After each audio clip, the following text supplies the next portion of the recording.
Welcome back to the new video మామ. So weekend తో work చేసి వీకెండ్ లో ఒక సండే అయితే వస్తుంది. సో ఈ సండే కూడా నా లైఫ్ లో ఎలా అయిపోతుందో అనేసి అయితే అసలు అర్థం కావట్లే.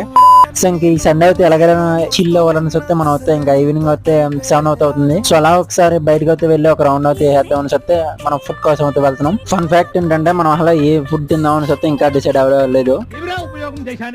సో అలా నడుస్తూ ఉండగా కొంచెంసేపటికి అయితే ఇంకా సర్లే ఎగ్ ఫ్రైడ్ రైస్ తిందామని చెప్తే మనం కూడా ఆఫ్టర్ 3 months తర్వాత మళ్ళీ ఎగ్ ఫ్రైడ్ రైస్ తిందాం అయితే ఇంకా డిసైడ్ అవుతాం. ఇంకా ఎగ్ ఫ్రైడ్ రైస్ అనేటప్పటికి మనం వచ్చేసి ఫాస్ట్ ఫుడ్ కి వెళ్తాం కదా, అలాగే అక్కడికి అయితే వెళ్ళిపోయాం. సో వెళ్తే అక్కడ వేరే వాళ్ళు ఉన్నారు. సో అలాగే ఆ అన్నయ్య కూడా లేరు. సో ఇంకా కొద్దిగా ఫ్రెండ్ గా వెళ్దాం చెప్తే ఫ్రెండ్ గా వచ్చాం. సో ఈ ఫ్రెండ్ గా రాగానే సో ఇక్కడ కూదన్ రెస్టారెంట్ అవుతుంది. సో ఒక 6 months బ్యాక్ అయితే ఈ రెస్టారెంట్ గురించి అయితే ఒక బ్లాగ్ ఉంటుంది మన ఛానల్ లో. So first time I eat worst noodles అని అవుతాయి. సో ఈసారి అయితే చెఫ్ అయితే మారాడు. సో టేస్ట్ ఎలా ఉంటుందని చెప్తే ట్రై చేసాము. సో టేస్ట్ మాత్రం బాగానే ఉంది. ఇంక ఈ సండే అయితే ఇలా అయితే చిల్లయ్యా. సో ఇంకా సబ్స్క్రైబ్ ఫర్ మోర్ వీడియోస్. ఉంటా బాయ్.